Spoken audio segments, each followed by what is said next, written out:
जी हाँ, सभी विद्यार्थी को शक्ति ज्ञान स्टडी में स्वागत है।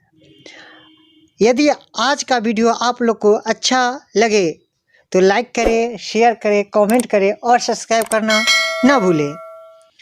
तो आज हम 12th कक्षा का हिंदी विषय का सब्जेक्टिव क्वेश्चन लेकर आए हैं, जो परीक्षा के दृष्टि से बहुत ही महत्वपूर्ण है।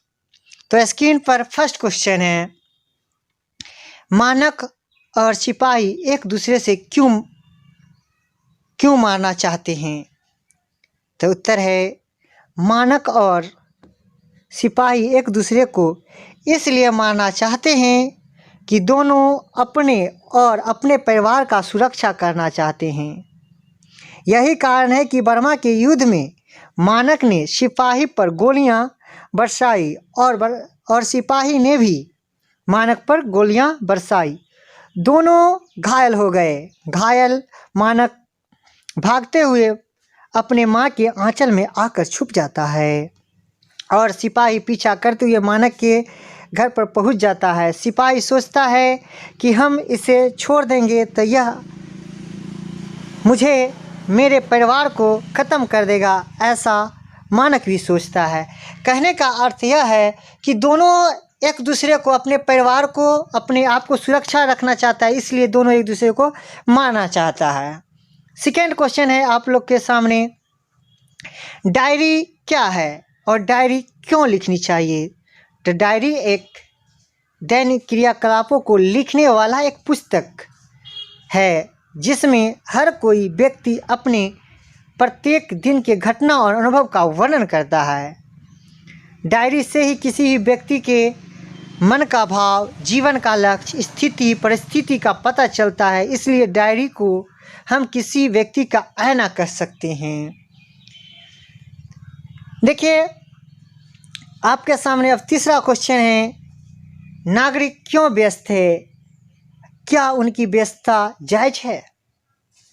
बहुत ही अच्छा क्वेश्चन है, जो परीक्षा की दृष्टि से बहुत ही महत्वपूर्ण है। नागरिक विजय पर्व और उत्सव मनाने की तैयारी में व्यस्त है, जो नागरिक के लिए जायज़ नहीं है, क्योंकि सबसे पहले नागरिक को यह पता करना चाहिए कि सच में वह विजय हुए हैं या पराजय, तभी जाकर उनको उत्सव में शामिल होना चाहिए। कहने का अर्थ यह है कि नेता लोग के उत्सव में जब शामिल हो जाते हैं, जनता व्यस्त हो जाते हैं, तो उनको यह सोचना चाहिए कि यह मेरा जीत है कि नहीं, कि सिर्फ जनता का है। बाद में तो मुझे ऐसा ना हो कि रोना पड़ जाए, तभी जाके शामिल होना चाहिए।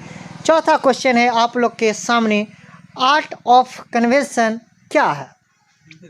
द आर्ट ऑफ कन्वेंशन एक बात करने की कला है, जो लेख और स्पीच में देखने को नहीं मिलता है। यह हमेशा काव्य मंडली और विद्वान मंडली के लोगों के बीच देखने को मिलता है। वे लोग बातों में ऐसे बात को छेड़ देते हैं जो प्रशंसा करने योग्य होता है। हम लोग उस बात को प्रशंसा भी करते हैं तथा हमारा कान सुनने के लिए व्याकुल रहता है। तो इसका अर्थ यह है कि आप जो है कवि सम्मेलन सुनते होंगे, तो बातों में कभी लोग ऐसे बात को निकाल देते हैं, ऐसे बात बोलते हैं जो लोगों को हंसी और प्रशंसा दोनों करना पड़ता है, और सुनने के लिए हमारा कान व्याकुल हो जाता है। तो यदि आज का वीडियो आप सभी लोग को अच्छा लगे तो सब्सक्राइब करना ना भूलें।